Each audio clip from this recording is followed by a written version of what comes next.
Hey there, I'm Indu Tiwari, specialized in pharmacology. I am here to help you out and to make you understand some basic topics of HAP, pharmacology and clinical pharmacy, even if you are scared of them. So let's start our today's topic, which is about adverse drug reactions. Adverse drug reactions are the reactions which are undesirable and unintended and mostly occurred at the dose which is used for the treatment. That means जो adverse drug reactions होते हैं वो ऐसी dose पे आते हैं जिसे हम थेरेपेटिक डोज बोलते हैं या फिर हम उसे यूज कर सकते हैं किसी पर्टिकुलर ट्रीटमेंट के लिए. एज एग्जाम्पल जो नसेट्स होते हैं यानी कि मान लीजिए पेन किलर होते हैं, पेन किलर को यूज करा जाता है पेन को रिलीव करने के लिए. बट पेन किलर्स का जो साइड इफेक्ट्स हैं वो क्या है कि वो हमारे जो जीआई सिस्टम है यानी कि जो हमारा गैस्ट्रोइंटेस्टाइनल सिस्टम है उसको अपसेट कर देता है, हमारे स्टमक की जो लाइनिंग है उसको खराब कर देता है और बहुत लंबे टाइम तक अगर उसको यूज करा जाए तो उसकी वजह से पेप्टिक अल्सर हो सकता है. तो पेप्टिक अल्सर क्या है, एक साइड इफेक्ट या फिर एक एडवर्स इफेक्ट है हमारी मेन ड्रग का.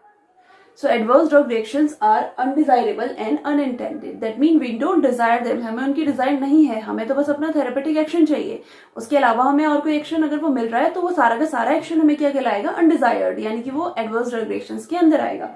उसके अलावा अनइंटेंडेड यानी कि हमारा इंटेंशन नहीं है कि इस पर्टिकुलर टाइप का रिएक्शन कॉज करना था. सो जो एडवर्स ड्रग रिएक्शंस होती हैं वो माइनर हो सकती हैं, सीवियर हो सकती हैं, फिर बहुत ज्यादा लीथल हो सकती हैं. अगर एरियाज माइनर है तो उस केस में हॉस्पिटलाइजेशन की जरूरत नहीं है और ना ही कोई थेरेपी की जरूरत है. कुछ टाइम बाद वो थोड़े से माइल्ड है तो कुछ टाइम बाद ठीक हो जाएंगे.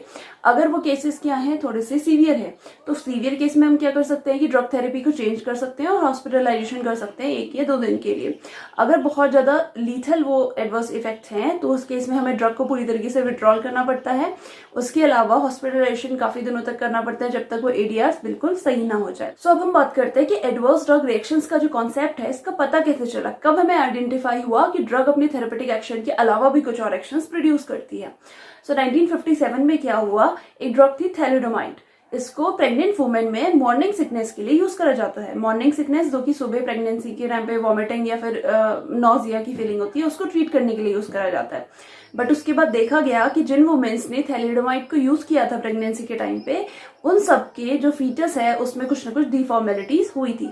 तो उनमें फोकोमेलिया की कंडीशन देखी गई थी. अब फोकोमेलिया में क्या था कि जो लिम्स थे वो डायरेक्टली उनके ट्रंक से जुड़े हुए थे, यानी कि हाथ सीधे डायरेक्टली यहाँ से जुड़े हुए हैं, बीच में ये हाथ वाला पोर्शन है ही नहीं. तो फिर इस बारे में स्टडी हुई तो ये डिस्कवर हुआ कि जो थैलिडोमाइड ड्रग है उसकी वजह से ये फोकोमेलिया हुआ है. तो इसको फिर एक नाम दे दिया गया adverse drug reaction. That means जो थेरेपेटिक एक्शन था उसके अलावा उसका एक्शन आया कि इसने फोकोमेलिया करा यानी कि फीटस में डिफॉर्मेलिटीज करी. सो उसके बाद 1960s में जो थैलिडोमाइड ड्रग थी उसको पूरी तरीके से बैन कर दिया गया प्रेग्नेंट वुमेन को देने के लिए. तो ऐसे धीरे धीरे करके बहुत सारे केसेस सामने आए जिससे कि एडवर्स ड्रग रिएक्शंस के बारे में पता चला. अब जो एडवर्स ड्रग रिएक्शंस होती है इनको हम कह सकते हैं कि जो फिजिशियन है उसकी प्रॉपर नॉलेज नहीं होती, इस वजह से एडवर्स ड्रग रिएक्शन आते हैं. बट ये प्रॉपर नॉलेज क्यों नहीं होती है, क्योंकि जब क्लिनिकल ट्रायल्स होते हैं, आप सबको थोड़ी बहुत नॉलेज होगी क्लिनिकल ट्रायल के बारे में, अगर आप लोग को ज्यादा जानना है तो मैं उसके लिए सेपरेट वीडियो बना सकती है, आप कमेंट कर सकते हैं उसके लिए. तो जब क्लिनिकल ट्रायल्स कंडक्ट करे जाते हैं तो उस टाइम पे कुछ लिमिटेड अमाउंट ऑफ पेशेंट्स में उसको देखा जाता है. तो सारे जो एडवर्स इफेक्ट हैं वो पूरी तरीके से सामने नहीं आ पाते हैं. सो अब एक और इम्पॉर्टेंट चीज है एडवर्स ड्रग रिएक्शंस के बारे में कि ये जरूरी नहीं है कि एक पर्सन में अगर कोई एडवर्स रिएक्शन आया तो सेम वही एडवर्स रिएक्शन किसी दूसरे पर्सन में भी आएगा. दैट मीन्स जो एडवर्स ड्रग रिएक्शंस हैं वो पर्सन टू पर्सन वेरी कर सकती हैं. सो जो एडवर्स ड्रग रिएक्शंस हैं वो मेनली 2 टाइप के होते हैं, टाइप ए और टाइप बी. सो फर्स्ट है टाइप ए. टाइप ए को हम कह सकते हैं ऑग्यूमेंटेड और प्रेडिक्टेबल. ऑग्यूमेंटेड दैट मीन्स अगर थेरेपेटिक डोज थोड़ी सी भी हाई हुई तो उस केस में टाइप ए रिएक्शंस हो सकती है. और प्रेडिक्टेबल दैट मीन्स कि पहले से हम उनको जानते हैं कि ऐसी रिएक्शन आ सकती हैं. तो मेनली इसके अंदर साइड इफेक्ट्स आते हैं, ड्रग की टॉक्सिसिटी आती है और जो ड्रग के विड्रॉल सिम्टम्स आते हैं वो हो सकते हैं. और ये सारी रिएक्शंस प्रिवेंटेबल होती हैं. दैट मीन्स अगर बहुत ज्यादा इफेक्ट आ गया तो उस सबको हम प्रिवेंट कर सकते हैं. सो सेकंड टाइप की रिएक्शंस होती है बिजार रिएक्शंस. इसको हम बोल सकते हैं अनप्रिडिक्टेबल. प्रिडिक्टेबल दैट मीन्स हम उनको पहले से ही प्रिडिक्ट नहीं कर सकते कि ऐसे रिएक्शन आएंगे. And bizarre that means very weird, uncommon. तो ये क्या होते हैं, एक अलग टाइप की रिएक्शंस आती हैं जो कि सब में कॉमन नहीं है. दैट मीन्स ये पर्सन टू पर्सन वेरी करेंगी. और मोस्टली ये क्या करती है, जीनोम टाइप पे भी वेरी कर सकती है कि अगर एक जीन किसी भी केमिकल के लिए रिएक्टिव है तो वो जीन हमेशा उस केमिकल के लिए रिएक्टिव रहेगा. अब वो जीन जिस पर्सन में प्रेजेंट होगा तो वो पर्सन पर्टिकुलर किसी केमिकल के लिए रिएक्टिव होगा. तो ये इसको हम बोल सकते हैं टाइप बी या फिर अनप्रिडिक्टेबल टाइप ऑफ रिएक्शंस. ये जो रिएक्शंस है वो एलर्जी की वजह से हो सकती हैं या फिर ड्रग डिपेंडेंस की वजह से हो सकती हैं, उसके अलावा ड्रग की अब्यूज की वजह से भी हो सकती है, और उसके अलावा आइडियोसिंक्रेसी जो मैंने आपको बताया कि पर्टिकुलर एक केमिकल से जीन्स का इंट्रैक्शन जिसकी वजह से कोई भी एडीआर्स आए उसको बोलते हैं आइडियोसिंक्रेसी। तो उस केस में भी जो टाइप बी रिएक्शंस है वो बहुत ज्यादा कॉमन है। तो इन सारी रिएक्शंस की सीवियरनेस को देखते हुए WHO ने एक नया डिपार्टमेंट बनाया जिसका नाम है फार्माकोविजिलेंस। आई होप आप में से बहुत लोगों ने इसका नाम सुना होगा। सो फार्माकोविजिलेंस क्या करता है, जो भी ड्रग है उसको मॉनिटर करता है, उसके अलावा डिटेक्ट करता है कि कौन सा एडवर्स इफेक्ट आ रहा है, कितना सीवियर है, कितना नहीं है। सो फार्माकोविजिलेंस का रोल है कि किसी भी ड्रग का कौन सा एडीआर आ रहा है उसको मॉनिटर करना। अब इस मॉनिटरिंग की वजह से क्या होता है कि बहुत सारी ड्रग्स होते हैं जिनके बहुत ज्यादा सीवियर साइड इफेक्ट्स हैं या फिर बहुत ज्यादा एडीआर्स आ रहे हैं, तो उन सबको विड्रॉ कर लिया जाता है मार्केट से। अब मार्केट से अगर वो विड्रॉ हो गई दैट मीन्स उन पे दोबारा से ट्रायल होगा और उनको कुछ ना कुछ मॉडिफाई करके उनके एडवर्स इफेक्ट्स को कम करके दोबारा से उनको मार्केट में लॉन्च करा जाएगा। सो नेक्स्ट हम पढ़ लेते हैं कि जो एडवर्स ड्रग रिएक्शंस हैं वो कितने टाइप की होती हैं। सो एडीआर में सबसे फर्स्ट टाइप होता है साइड इफेक्ट्स। साइड इफेक्ट्स होते हैं documented therapeutic effects, that means ऐसे इफेक्ट्स जो कि थेरेपेटिक इफेक्ट के साथ आने वाले हैं। सो जो साइड इफेक्ट्स हैं वो हमें क्लिनिकल ट्रायल के टाइम से ही पता होता है कि थेरेपेटिक इफेक्ट के अलावा ये इफेक्ट इसके आ सकते हैं, बट फिर भी उस ड्रग्स को यूज करा जाता है क्योंकि साइड इफेक्ट जरूरी नहीं कि बहुत ज्यादा लीथल हो। साइड इफेक्ट कभी कभी अच्छे भी हो सकते हैं, कभी कभी बुरे भी हो सकते हैं, बट ये क्या होता है, अवॉइडेबल होते हैं। तो इसके अलावा जो साइड इफेक्ट है और एडवर्स इफेक्ट है उसमें बहुत बड़ा डिफरेंस है, क्योंकि एडवर्स इफेक्ट क्या है हमें पहले से प्रेडिक्टेबल नहीं है, यानी कि हमें नहीं पता कि वो आएंगे, लेकिन साइड इफेक्ट क्या है हमें प्रेडिक्टेबल है। अब कुछ साइड इफेक्ट्स तो ऐसे होते हैं जो कि नेग्लिजिबल होते हैं, यानी कि उनका हमारी बॉडी में कोई भी ज्यादा फर्क नहीं पड़ेगा, लेकिन कुछ साइड इफेक्ट्स ऐसे होते हैं जिन्हें हम नेग्लेक्ट नहीं कर सकते हैं। तो इसलिए डॉक्टर्स भी क्या करते हैं कि जो पेशेंट्स हैं उनको बहुत बार बता देते हैं कि आपको इस दवाई आपको जो दे रहे इस दवाई से आपको ये हो सकता है, तो आप घबराना मत, एक काम करना आप ये वाली दवाई भी ले लेना। फॉर एन एग्जाम्पल जो भी एंटीबायोटिक्स होती हैं उससे लूज मोशंस होंगे, तो इसलिए पहले ही डॉक्टर बोल देते हैं कि एंटीबायोटिक्स आपको दे रहे हैं तो आप अपने पेट का ध्यान रखना। तो ये क्या है, पहले से उन्हें पता है कि ये इफेक्ट आने वाले हैं। इसके अलावा जैसे कोडीन है, कोडीन अगर हम लेते हैं तो उससे कॉन्स्टिपेशन की प्रॉब्लम रहती है। जो जीटीएन है, ग्लिसराइड ट्राइनाइट्रेट, तो जीटीएन लेने की वजह से हाइपोटेंशन की प्रॉब्लम हो सकती है जिससे कि हेडेक की प्रॉब्लम रह सकती है। सो नेक्स्ट है सेकेंडरी इफेक्ट, दैट मीन्स एक ड्रग ने कोई अपना एक्शन प्रोड्यूस करा, थेरेपेटिक एक्शन उसने अपना दिया, उसके साथ साथ उसने कुछ ऐसा एक्शन हमारी बॉडी में प्रोड्यूस कर दिया जिससे कि हमारी बॉडी में कुछ और प्रॉब्लम आ गई। अब इसको एक एग्जांपल से समझ लेते हैं। जैसे कि जो एंटीबायोटिक्स होती है, मेनली जो टेट्रासाइक्लिन होती है, वो हमारे पेट में जाकर के गुड फ्लोरा को ब्लॉक कर देती है। गुड फ्लोरा क्या करता है, हमारे डाइजेशन में हेल्प करता है।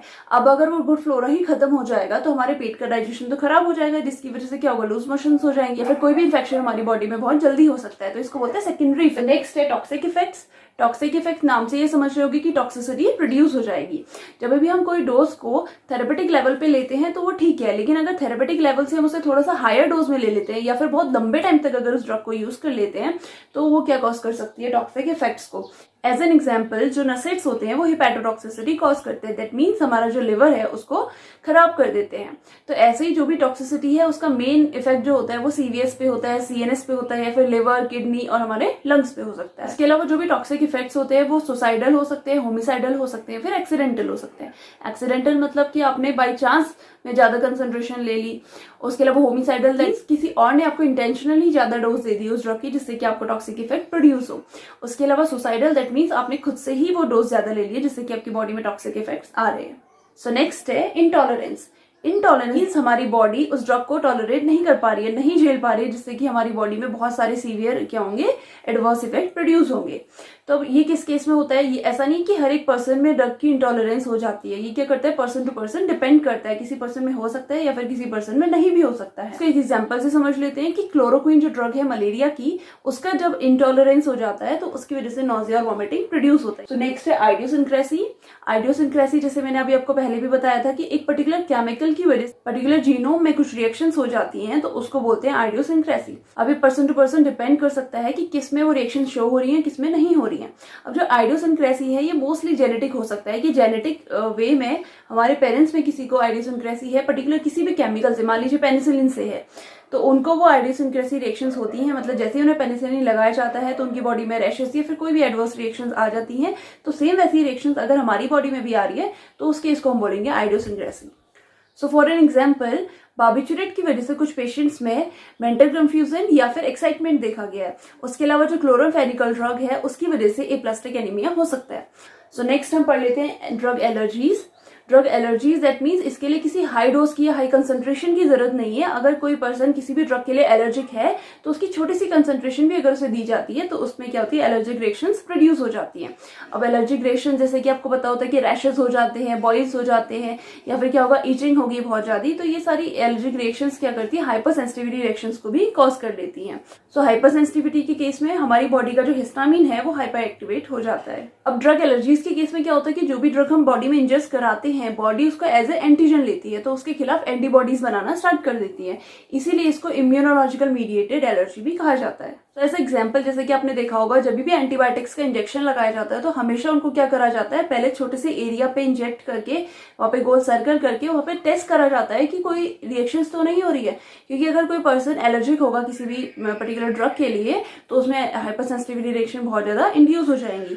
तो इसीलिए मोस्टली जो पेनिसिलिन का इंजेक्शन लगाया जाता है तो उसको पहले टेस्ट किया जाता है। नेक्स्ट है फोटोसेंसिटिविटी, दैट मीन्स किसी ड्रग को लेने के बाद अगर हमारी बॉडी जो यूवी लाइट है यानी कि जो सन रेज है उसके खिलाफ सेंसिटिव हो जाए तो उस केस को हम बोलते हैं फोटो सेंसिटिविटी। तो अब इसके अंदर दो कंडीशंस आ सकती है, पहला है फोटोटॉक्सिसिटी, सेकंड है फोटो एलर्जी। सो फोटोटॉक्सिसिटी मींस हमने कोई ड्रग ली, अब वो ड्रग या फिर उसके कुछ मेटाबोलाइट्स आकर के हमारी स्किन के ऊपर डिपॉजिट हो गए। सो अब जब सन का एक्सपोजर होगा तो वो ड्रग्स और उसके मेटाबोलाइट्स कुछ हार्मफुल केमिकल्स में चेंज हो जाएंगे जिसको हम फोटोकेमिकल्स भी बोलते हैं। तो वो फोटोकेमिकल्स हमारी बॉडी में अलग अलग रिएक्शंस को प्रोड्यूस करेंगे। फर्स्टली तो वो सनबर्न कर सकते हैं, उसके अलावा एडिमा कर सकते हैं, एक्जिमा कर सकते हैं, उसके अलावा हमारी बॉडी में हाइपर पिगमेंटेशन कर सकते हैं। तो इन सारी रिएक्शंस को हम बोलते हैं फोटोटॉक्सिसिटी। सो कुछ ड्रग्स होती हैं जो कि फोटोटॉक्सिक की कैटेगरी में आती हैं। Firstly sulfonamide, tetracycline, dapsone and thiazide. So next हम डिस्कस करते हैं फोटो एलर्जीज। फोटो एलर्जीज ऐसे में एलर्जीज की छोटी सी अगर कंसंट्रेशन भी हम देंगे तो उसकी वजह से भी एलर्जी क्रिएशन स्टार्ट हो जाएंगी। So photo allergies cell mediated immunity को एक्टिवेट कर देती हैं। दैट मीन्स जैसे ही सन का एक्सपोजर होगा तो बॉडी में उस ड्रग के खिलाफ एंटीबॉडीज बनना स्टार्ट हो जाएंगी। तो फोटो एलर्जिक की कैटेगरी में भी कुछ ड्रग्स आती हैं, सल्फोनामाइड्स, सल्फोनाइल यूरियास, क्लोरप्रोमाजीन, क्लोरोक्वीन और कार्बामेज़ेपिन। सो नेक्स्ट है ड्रग डिपेंडेंस, दैट मीन्स एक पर्टिकुलर ड्रग के ऊपर कोई भी पेशेंट डिपेंड हो जाए कि वही ड्रग खा करके उसे ऐसा लगे कि उसकी सारी प्रॉब्लम्स ठीक हो रही हैं। तो ये क्या हो सकता है, साइकोलॉजिकल हो सकता है या फिर फिजिकल हो सकता है। तो फर्स्टली हम साइकोलॉजिकल की बात कर लेते हैं। जो साइकोलॉजिकल डिपेंडेंस है वो बहुत ज्यादा कॉमन है। पेशेंट ने कभी कोई ऐसी ड्रग खा ली या फिर कोई ऐसी चीज उसने खा ली जिसकी वजह से उसे बहुत अच्छा फील हो रहा है या फिर जिसे बोलते हैं यूफोरिया फील हो रहा है। Euphoria that means feeling of excitement और एक्साइटेशन, बहुत ज्यादा खुश लगेगा, सब कुछ बहुत अच्छा अच्छा लगेगा। अगर उसके मन में ये बात बैठ गई कि इस ड्रग को खा करके मुझे बहुत अच्छा फील होता है तो वो क्या हो जाएगा, उसका एडिक्ट हो जाएगा या फिर उसको डिपेंडेंट हो जाएगा। साइकोलॉजिकली किसी भी ड्रग का डिपेंडेंट होना बहुत ज्यादा कॉमन है, लेकिन ये बहुत ज्यादा रिस्की है क्योंकि वो हमारे दिमाग को ऐसा लगता है कि हमारी बॉडी के लिए बहुत अच्छा है, लेकिन हमारी बॉडी पे बहुत सारे एडवर्स इफेक्ट को वो और प्रोड्यूस करता है। साइकोलॉजिकल डिपेंडेंस बुरी क्यों है, क्योंकि साइकोलॉजिकली अगर हम किसी ड्रग पे डिपेंड हो जाएंगे तो उसके बाद क्या होता है, उस ड्रग के लिए क्रेविंग होती है, यानी कि बहुत ज्यादा आपको इच्छा होगी कि आप उस ड्रग को ले लो। उसके अलावा क्या होता है, बहुत ज्यादा ये लीथल या फिर हार्मफुल भी हो सकता है और इसकी जो हैबिट होती है उसको छुड़ाना बहुत ज्यादा मुश्किल होता है। जैसे कि एग्जाम्पल के लिए आप ले सकते हैं, जैसे कि अल्कोहल है या फिर निकोटिन है, जैसे बोलते हैं सिगरेट है, तो उन सब का क्या है, साइकोलॉजिकल डिपेंडेंस होता है। बहुत लोगों को लगता है कि वो सिगरेट नहीं पियेंगे तो उनका खाना नहीं पचेगा, बहुत लोगों को लगता है कि अगर वो अल्कोहल नहीं लेंगे तो उनकी बॉडी ढंग से काम नहीं करेगी। तो ये सब क्या साइकोलॉजिकल डिपेंडेंस है। सो नेक्स्ट हम बात कर लेते हैं फिजिकल डिपेंडेंस की। इसमें क्या होता है कि हमारी बॉडी की फिजियोलॉजी एक पर्टिकुलर ड्रग पे डिपेंडेंट हो जाती है।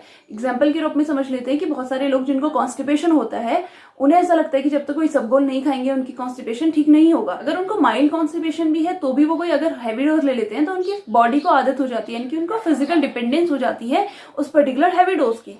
फिर जब तक उनको हैवी डोज नहीं मिलती उनकी बॉडी कम डोज में भी काम नहीं करती, यानी कि बॉडी को क्या हो गया, फिजिकली उस डोज पे ही वो डिपेंडेंट हो गई है। कोकीन है, बेंजोडाइजेपीन्स है या फिर अल्कोहल है, निकोटीन है, तो ये सारी ड्रग्स क्या है, हैबिट फॉर्मिंग ड्रग्स है, यानी कि इनकी हैबिट बहुत जल्दी होती है और बिल्कुल बहुत जल्दी बॉडी इन पे डिपेंडेंट हो जाती है।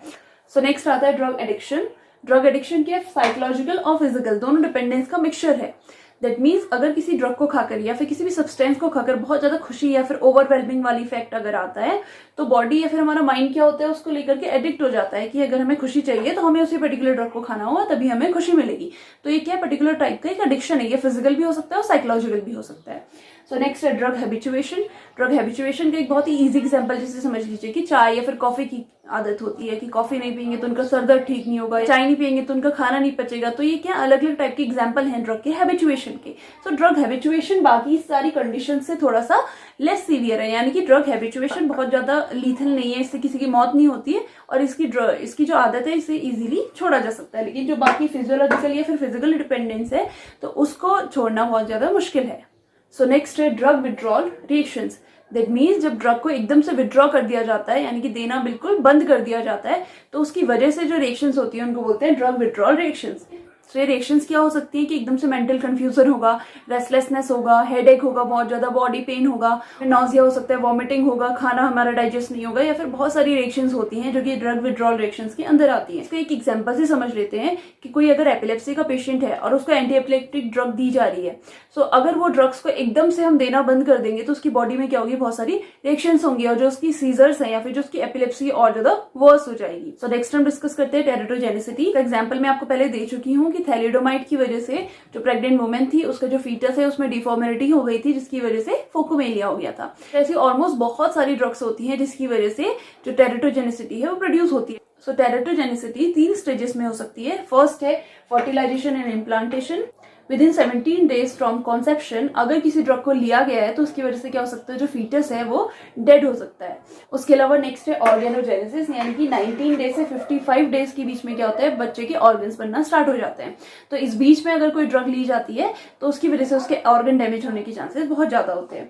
सो नेक्स्ट स्टेज है ग्रोथ एंड डेवलपमेंट, यानी कि 56 डेज के बाद जो सारे ऑर्गन बन गए हैं वो सारे के सारे क्या होते हैं, ग्रोथ होना स्टार्ट हो जाते हैं। अगर 56 डेज के बाद कोई ड्रग ली गई है तो उसके बाद क्या होगा, उन ऑर्गन्स की जो ग्रोथ है वो क्या हो जाएगी, रुक जाएगी। एग्जांपल के रूप में समझ लेते हैं कि जो ACE इनहिबिटर्स होते हैं, एंजियोटेंसिन कन्वर्टिंग एंजाइम इनहिबिटर्स, ये मेनली किडनी डैमेज प्रोड्यूस करते हैं। इसके अलावा जो भी एंटी थायराइड ड्रग्स होती हैं अगर उनको प्रेग्नेंट लेडी को दिया जाए तो जो फीटस होता है उसमें गोइटर कॉज कर देती है। सो नेक्स्ट है म्यूटाजेनिसिटी और कार्सिनोजेनिसिटी। म्यूटाजेनिसिटी मीन्स जो कि म्यूटेशन कॉज करेंगी, कार्सिनोजेनिसिटी मीन्स जो कि कैंसर कॉज करेंगी। सो बहुत सारी ड्रग्स हैं जो ऑक्सीडेशन के बाद क्रोमोसोम्स को डैमेज कर देती हैं, यानी कि जो जेनेटिक मटेरियल है उसको डैमेज कर देती है। जेनेटिक मटेरियल के डैमेज होने की वजह से क्या होता है, जो DNA है उसमें म्यूटेशन होने लग जाता है। तो उस म्यूटेशन की वजह से क्या हो सकता है, या तो कैंसर कॉज हो सकता है या फिर उस सेल में कुछ ना कुछ म्यूटेशन हो सकता है जो कि हमारी बॉडी के लिए हार्मफुल है। तो इस केस को हम बोलते हैं म्यूटाजेनिसिटी या फिर carcinogenicity. For example anti cancer drugs या फिर रेडियो आइसोटोप्स को जब हम यूज करते हैं तो ये कार्सिनोजेनिसिटी प्रोड्यूस कर सकते हैं। अब फिर क्वेश्चन ये है कि जब ये कार्सिनोजेनिसिटी प्रोड्यूस कर रहे हैं तो इनका यूज क्यों किया जा रहा है। सो इन ड्रग्स को तब तक यूज नहीं करा जाता है जब तक इन ड्रग्स का यूज किसी लाइफ थ्रेटनिंग डिजीज के लिए किया जा रहा है, यानी कि कैंसर है वो लाइफ थ्रेटनिंग है तो उस कैंसर को ट्रीट करने के लिए ही एंटी कैंसर ड्रग्स का यूज किया जा रहा है और किसी कंडीशन में इसको यूज नहीं करते हैं, क्योंकि ये क्या कर सकती है, अदर कोई कैंसर कॉज कर सकती है या फिर हमारी बॉडी की जो नॉर्मल सेल्स है उसमें भी म्यूटेशन कॉज कर सकती है। सो नेक्स्ट है drug induced disease. That means किसी डिजीज को ट्रीट करने के लिए हमने कोई ड्रग ली, उस ड्रग की वजह से कोई नई डिजीज अगर हमारी बॉडी में हो गई तो उस कंडीशन को हम बोलते हैं ड्रग इंड्यूस्ड डिजीज। अगर आइसोनियाजिड का ज्यादा यूज कर लिया जाए तो उसकी वजह से हेपेटाइटिस हो जाता है। तो हेपेटाइटिस क्या है, एक दूसरे टाइप की बीमारी है जो कि आइसोनियाजिड की वजह से हुई है। सो अभी हमने डिस्कस किया कि एडवर्स ड्रग रिएक्शंस क्या हैं और कितने टाइप की होती है। सो इन एरिया से बचने के लिए हमें क्या क्या करना चाहिए, फिर क्या क्या प्रिवेंटिव मेजर्स हम अपना सकते हैं। फर्स्टली तो जो भी डॉक्टर ने दवाई दी है उस प्रिस्क्रिप्शन के हिसाब से, यानी कि उसकी डोज के हिसाब से ही हमें उस दवाई को लेना है। सो डॉक्टर ने जो भी इंस्ट्रक्शंस दिए हैं उन इंस्ट्रक्शंस को फॉलो करना बहुत ज्यादा जरूरी है। उसके अलावा जब भी हम कोई डोज ले रहे हैं और उसकी वजह से अगर हमें कोई इफेक्ट आ रहा है, कोई भी साइड इफेक्ट या फिर कुछ भी टाइप का इफेक्ट अगर आ रहा है और हमें लग रहा है कि ये थोड़ा सा सीवियर है तो तुरंत हमें जाकर के डॉक्टर से कंसर्न करना चाहिए। इसके अलावा जितनी भी ड्रग्स है उनका एप्रोप्रिएट यूज करना चाहिए। दैट मीन्स अगर आपको उनकी नीड है तभी आप उस ड्रग्स को लो। इसके अलावा सेल्फ मेडिकेशन नहीं करना है और जो भी ड्रग आपको दी जा रही है उसको आपको पर्टिकुलर प्रिस्क्रिप्शन के हिसाब से ही यूज करना है। आई होप ये लेक्चर आप लोग के लिए हेल्पफुल रहा होगा। So thank you so much for watching this video. If you have any queries regarding this video, please feel free to comment down and I'll answer them as soon as possible. And if you like this video, please like, share and subscribe to my channel Pharma Institution, and I'll see you in my next video. Till then, be safe and keep studying.